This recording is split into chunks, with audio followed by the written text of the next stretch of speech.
The heat still clung to the plains like a stubborn mule, though the days were drawing shorter and the wind smelled faintly of fallen leaves. Somewhere between August's pride and September's humility, a woman stepped off a westbound train and onto land that hadn't been softened by kindness in many years. She had no name she'd answer to, not anymore. Folks might have once called her Miss Louisa, or maybe Mary or Belle, but names were things you left behind when you ran far enough, and she'd run hard from a past thick with sorrow and bruises. Her dress was travel-worn, her shoes scuffed for miles, walked before the train even took her in. She carried nothing but a canvas bag and a heart stitched with too many silent regrets. Dry Creek Junction weren't much more than a sag in the road. 3 buildings, 2 dogs, and 1 saloon that doubled as the post office and the town scandal mill. But the air was wide, and the sky stretched so far it made you feel small and hopeful at the same time. She didn't know where she was headed. Just west. Away. That's when he saw her. Clayton Hart rode in from the South Trail that afternoon, dust on his boots and the scent of horse sweat thick in his wake. Folks called him the Baron, though he didn't have no title save what land he'd fenced and what men he'd outbid. He was tall, broad-shouldered, and wore wealth like a second skin, subtle but undeniable. His cattle grazed from here to the Colorado line, and his money had rebuilt more than 1 church steeple in the territory. He wasn't looking for a wife, least not in the way decent folk understood it. He watched her from the saddle, this woman with her eyes cast down and her spine stiff as old timber. Something about her sparked his interest, not because she was beautiful, though she was in that worn, wind-blown way only the plains could appreciate, but because she looked like no one owned her, and that just didn't sit right with him. "Miss," he said, tipping his hat low as he dismounted, "you lost." She didn't look up right away. "Just passing through." He nodded like he understood, though he didn't. "Not really." "Well, seems to me a woman with nowhere to go might be better off settling, where the land's still honest and the men still tip their hats." She lifted her gaze then, eyes sharp as broken glass. "Honest men don't speak to strangers like they own 'em." Clayton smiled. Not kindly, not cruel, just the way a man smiles when he sees something he thinks he can tame. "You'll ride with me," he said, as if it were settled. And just like that it was. The woman, still unnamed, still unclaimed, didn't speak much on the ride out. Dust curled off the trail behind Clayton's wagon wheels, the kind that stuck to your skin and turned your tears to mud. She sat straight-backed on the bench beside him, hands folded in her lap, like a preacher's daughter at Sunday service, though there weren't nothing delicate about her. Clayton didn't ask for her name. He just called her girl, like she was a stray pup he'd found half-starved near a creek. She bristled at that, but said nothing. Letting a man believe what he wanted was sometimes safer than telling him the truth. The ride was long. Miles passed in silence, but for the creak of leather and the occasional snort of the team. Hard Hollow came into view just as the sun dipped low, painting the hills in gold and blood. It wasn't a home in the warm sense, no curtains in the windows, no flowers in the yard, just a great big house built from thick logs and hard-earned money, a place too proud for comfort and too quiet for peace. Inside, she was shown to a room, bare but clean. The bed was too soft, the silence too loud. She sat on the edge for a long spell, listening to the board settle and the wind brush the shutters like a ghost trying to get in. Clayton didn't knock when he came later. He opened the door slow, stood there with his hat in hand like he might offer her a prayer or a price. Instead, he said, "I'll expect your help in the morning. There's chickens to feed and linens to wash. I keep my house in order." She met his gaze then, steady as an old oak. "I'm not your wife." "You're here," he said simply. "That's more than most VE stayed." He left then, the door creaking closed behind him. That night, she didn't sleep much. Her body ached with road dust and questions, and her heart beat slow and strange in her chest. She traded one kind of trouble for another, but this one, at least, came with a roof. Come sunrise, she'd be working the ranch. Come sundown, she'd still be a woman with no name. But in between, maybe, just maybe, she'd start remembering who she was before the world decided for her. Morning came wrapped in pale mist, and the low murmur of cattle beyond the barn. The woman rose before the sun cleared the hills, already dressed, boots laced tight, sleeves rolled. She didn't wait to be summoned. She found a pail, filled it, and set about the chores as if she'd done 'em all her life. Chickens fed, wash wrung out. The kitchen swept before most folks would have stirred from bed. Clayton watched her from the porch, arms crossed, hat tipped back on his brow. "You work quiet," he said finally. She looked up from the bucket. "Noise don't get the job done." He smirked. "That's so. You always this willin'." "I ain't willin'," she replied. "I'm just not one for starvin'." He chuckled then, a short, dry sound. "Fair enough." The days settled into rhythm. She learned the creak of every hinge, the stubbornness of the old cow, the way the shadows moved across the floorboards in the evening. She didn't ask questions, didn't pry, just worked. But the silence wore on her, like a stone wearing down under river water. She didn't trust Clayton Hart, nor his sharp eyes that watched her like she was a puzzle he couldn't quite solve. He didn't ask for much, but the air always felt like it was waiting. Like one wrong move might change everything. One afternoon, while mending a fence along the north pasture, a rider approached. Not a neighbor. Clayton didn't have many of those. The man was wiry, older, with a pale scar stretching from his chin to his collarbone. He dismounted with a grunt and tipped his hat at her. "You the new girl?" he asked. She didn't answer, just straightened her back and wiped her brow. "Name's Seth. I handle deliveries for Mr. Hart when he lets me close enough." Clayton came out from the barn then, his voice low and clipped. "You're early." Seth shrugged. "Figured you'd want word from town." Clayton stepped in close, and the two men spoke quiet-like, words lost to the wind. But she caught something, her name, or at least the mention of the girl. It always stung, that phrase. Later that night, she found herself in the parlor, polishing silver she'd never use, when Clayton spoke again. "Seth says you look familiar. Says he might have seen you in Abilene, or maybe San Antonio." She didn't flinch. "Lots of women look like me." He nodded slowly. "Maybe so, but not many carry themselves like they're waiting to run." Her fingers tightened around the cloth. "I ain't running. Not no more." A beat passed. He didn't push. Just said, "Long as you pull your weight, you're safe here." Safe. It was a pretty word. But out here, on Hart Hollow, with a man who bought her silence with shelter and watched her like a hawk watches a wounded rabbit, she didn't feel safe. She felt owned. But not forever. Not if she could help it. The days rolled on, crisp and golden now. Summer sting giving way to the russet hues of autumn. The land softened under the changing wind, but inside the house, the air stayed taut as a pulled thread. The woman moved like a shadow, always doing, never speaking. Clayton watched her more than he spoke to her, and what words he did offer were clipped, like he was holding something back. He never touched her. Not once. Not a hand. Not a look that lingered too long. But it weren't kindness. No, it was ownership. Same way a rancher don't pet his prize bull. He just expects it to do what's expected. One evening, while she was fetching water from the well, a flicker on the horizon caught her eye. Orange, low, like a torch caught in the wind. Fire. Maybe a brush blaze. Maybe worse. She ran. Clayton met her at the porch, rifle already in hand. "East Ridge," she said. "Looks like someone lit up near the old dry creek." He nodded once, eyes hard. "Stay here." But she didn't. She grabbed her shawl, tucked a knife into her boot, and followed the trail on foot, quiet, swift, her breath steady. She moved like someone who'd tracked things before, who knew how to vanish into a tree line. Clayton might have owned the land, but she understood how to listen to it. She reached the ridge, just as two riders emerged from the smoke. Bandits maybe, or drifters who took what they wanted and left nothing but ash behind. They didn't see her, but she saw them, heard them logan, spitting curses into the wind, one holding a whiskey bottle, the other a shotgun. They'd set fire to the grass and let it lick its way toward the fence line. A warning maybe, or a challenge. She backed away slow, heart hammering.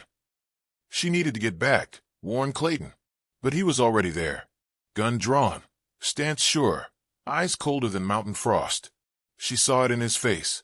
This wasn't the first time someone had come knocking at his door with trouble, and it wouldn't be the last. The men turned at the snap of a twig, and the stillness broke.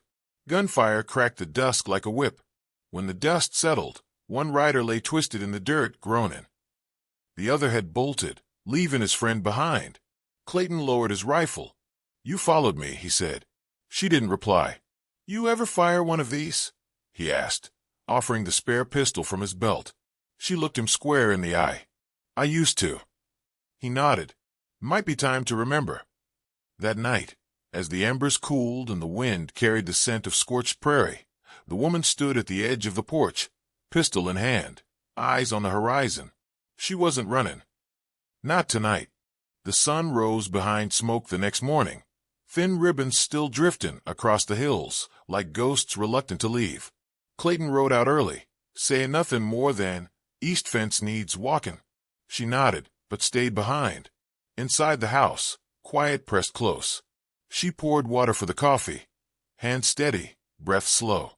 But her mind was anything but still. Trouble had come last night, and trouble never came without a reason. She walked through the parlor, brushing ash from the windowsill. That's when she found it, a small, leather-bound ledger, tucked beneath a chair cushion. She shouldn't have opened it, but she did. Inside were names. Dozens. Mostly women. First names only, some marked with ticks, others crossed out. One entry stood out. L. Eastman, arrived 3rd of August. Strong hands. Quiet. Her breath hitched. Her. She stared at it a long time, the page trembling slightly in her grip. Clayton had written this. He'd been keeping notes, cataloging her like she was cattle or stock. That night, when he returned, she had stew on the stove and a fire set just low enough to keep the room warm. She didn't mention the book. Not yet. But she watched him different. He sat in his usual chair, boots off, sipping slowly. "You see anyone cross the ridge today?" he asked. She shook her head. He nodded, thoughtful. "They'll be back." "You've had trouble before?" she asked. His eyes flicked to hers. "Men like me always got trouble." "And women like me?" she asked softly. He didn't answer, just leaned forward, elbows on knees. "You think you're the first one I brought here." She said nothing. She didn't need to. "I ain't cruel," he went on. "I give a roof, I give work. Some left, some stayed. Some disappeared," she said. He met her eyes then, and for a moment, the mask slipped. Just long enough to see the tiredness, the guilt maybe, or something darker. "You stay because you choose to," he said. "Ain't nobody stopping you." But that wasn't true. Not when a woman had nowhere else to go. Later, while he slept, she sat at the table with the ledger. She stared at those names, so many just like her, and felt something shift in her chest. She reached for a pen, and for the first time in a long while she wrote her name. Leona Eastman. Not for him, not for the book, but for herself. The days grew cooler. Leaves browned on the edges, fall creeping in slow and sly like a fox sniffing at the henhouse. Leona worked harder, moved quieter. She knew how to wear silence like a coat now, warm enough to hide the tremble underneath. Clayton hadn't spoken of the ledger. Maybe he didn't know it was gone. Maybe he did. Either way, they danced around it like two old coyotes circling the same rabbit hole. One morning, while fetching would near the edge of the property, Leona spotted a figure up by the stone ridge. Tall, still, watching. She didn't blink, didn't call out, just stood there, heart pounding in her throat. The man didn't move, didn't wave. After a minute, he turned and vanished into the trees. When she told Clayton, his mouth tightened. "They're scouting. Ain't just bandits. Might be McClure's men." "Who's McClure?" she asked. He poured a measure of whiskey into his tin mug. "A man who wants what's not his. Land, cattle, blood if need be. You got enemies." He looked at her then, hard but not angry. "Anyone who builds something in this country ends up with enemies. But I didn't bring them here." "You brought me here," she said, steady. "That I did." The wind picked up, rattling the shutters. Leona stepped away, her boots echoing across the floor. "You keep a lot of names," she said without looking back. What happens to the ones that don't stay? Clayton didn't answer, just swirled his whiskey, watching the fire like it might explain things he couldn't. That night, she packed a small satchel, just a few things. Her knife, a pair of gloves, a tin of matches, the ledger. She tucked it under her coat, like a secret. She waited till the moon rose high. The wind had turned chill, whispering through the grass like it carried old voices. She stepped outside, boots soft on the porch. "Where you headed?" His voice stopped her cold. Clayton stood in the doorway, rifle in one hand, his eyes unreadable in the moonlight. "You said I could leave if I wanted," she said. "I did. Then let me go." A long pause. He nodded once. "Take the south trail. Stay off the ridge. And don't trust the man who smiles too easy." Leona hesitated. "You ever think about letting go of this place?" He looked out at the dark horizon. "Every day. But it's all I got left." She turned then and walked into the night. Behind her, the wind howled low and long, like a song only the lost could hear. Leona followed the south trail like Clayton said, boots crunching soft through the brittle leaves of early fall.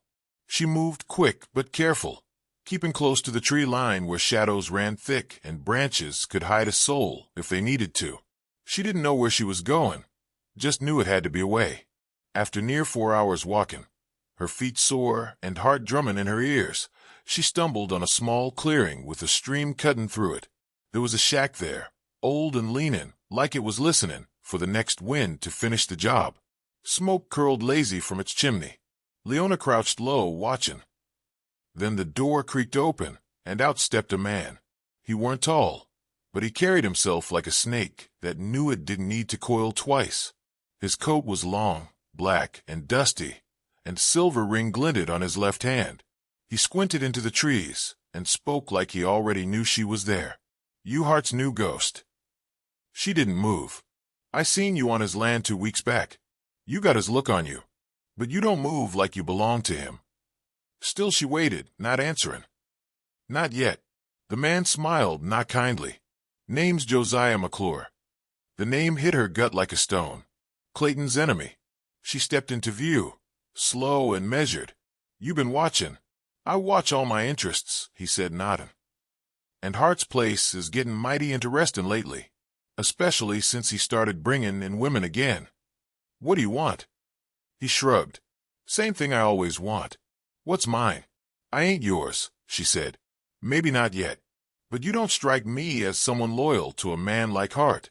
Not when you're walking out of his place in the dead of night with a pack and a pistol." Leona's hand tightened around her satchel. "Maybe I'm just tired of fences." McClure's eyes flicked to the bag. "That ledger," he said. "You took it." She didn't reply. He laughed, a dry, empty sound. "Smart girl. You bring that to the right folks, you could ruin him. Or buy yourself a whole new life. You think I care about ruining him?" McClure stepped closer. "Don't you?" The air turned sharp, like the moment before a gun goes off. "I ain't here to be your pawn," Leona said. "And I ain't looking to trade one leash for another." McClure's smile faded. "Then why are you here?" "To decide," she said. She turned and walked away, leaving him standing there. Behind her, the woods creaked and whispered, and in her heart, a question beat louder than ever. Would she return, or would she vanish, ledger and all, into the wind? By dusk, Leona had made camp just off the old ridge trail, deep enough in the woods to avoid curious eyes, but close enough to see the lights of Hart Hollow flicker in the distance like stubborn stars. She didn't sleep much. Her mind raced with names from that ledger, names of women before her, women marked and forgotten, some crossed out, some with little notes in Clayton's firm, silent hand. No graves were listed, but there was space between the lines where grief might have lived. Come morning, she stirred the coals, brewed weak coffee, and stared east.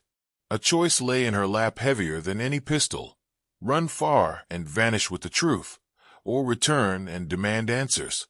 By midday the choice made itself. Smoke on the horizon, thick, black, and angry, rolling up from Hart Hollow like the land itself was protesting. Leona ran. She reached the edge of the ranch as fire licked the barn roof. cows crying in panic, and ranch hands shouting. McClure's work, no doubt. A warning. Clayton stood near the corral, coat singed, one hand on his rifle and the other bleeding down to the wrist. He turned when he saw her. "You came back." "Fire brings folks out of hiding," she said, breathless. He gestured to the gate. "Help me with the south pens. Cattle bolt into the creek if we don't steer 'em." "No time for talking." They worked side by side, her calling to the spooked animals, him keeping lookout. They moved like two people who'd never said what needed saying, but knew each other's rhythm just the same.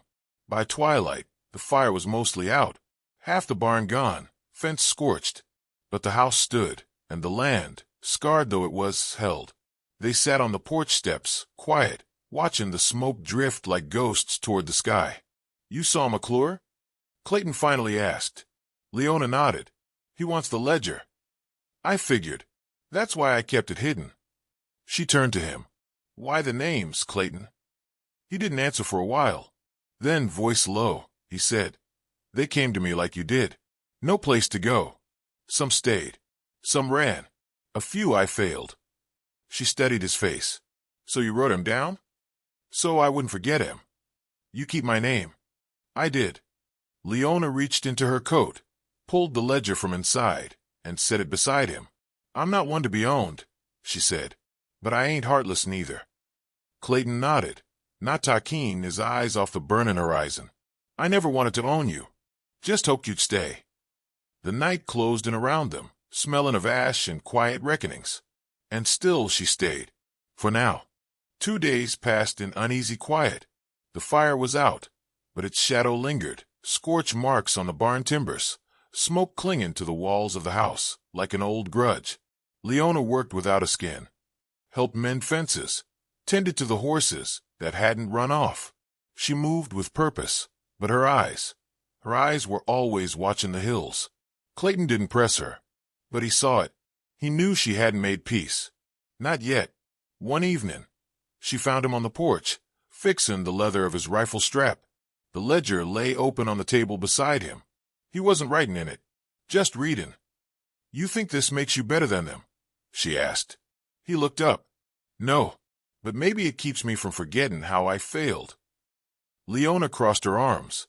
"You never asked me what I was running from. I figured if it mattered, you'd tell me." She sat down beside him. For a long time, the only sound was the creak of the porch boards and the wind rolling off the hills. "I had a husband once," she said finally. "Name was Ben. Kind. Gentle. Too gentle." Clayton didn't move. "His brother killed him." She went on. "Drunk and mean. Said it was an accident. Sheriff called it an unfortunate affair. But I knew better." She stared out at the dark fields. "I left before the ground over him froze solid. Took a name that wasn't mine and rode west." Clayton nodded. "You ever plan on going back?" "No," she said. "Ain't nothing left there but ghosts and empty chairs." He folded the ledger closed. "That man McClure," he said. "He'll come again. He don't forget a slight. Don't forgive one neither." Leona reached for her satchel, drew out the pistol. "Let him come."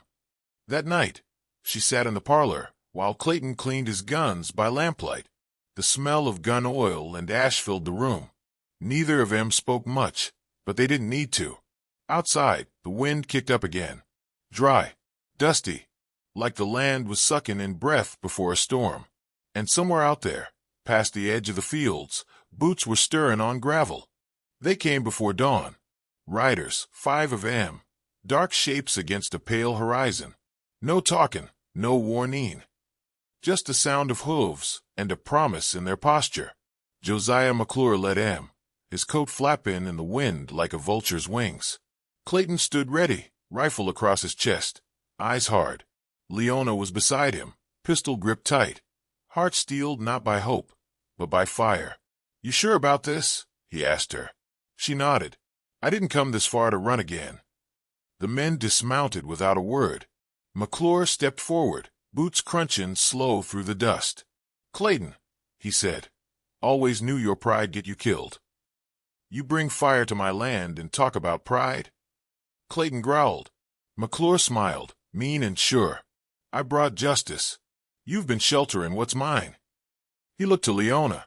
She took something that don't belong to her. She ain't yours, Clayton said. Ain't mine neither. But she's here, and that makes her under my roof. McClure chuckled.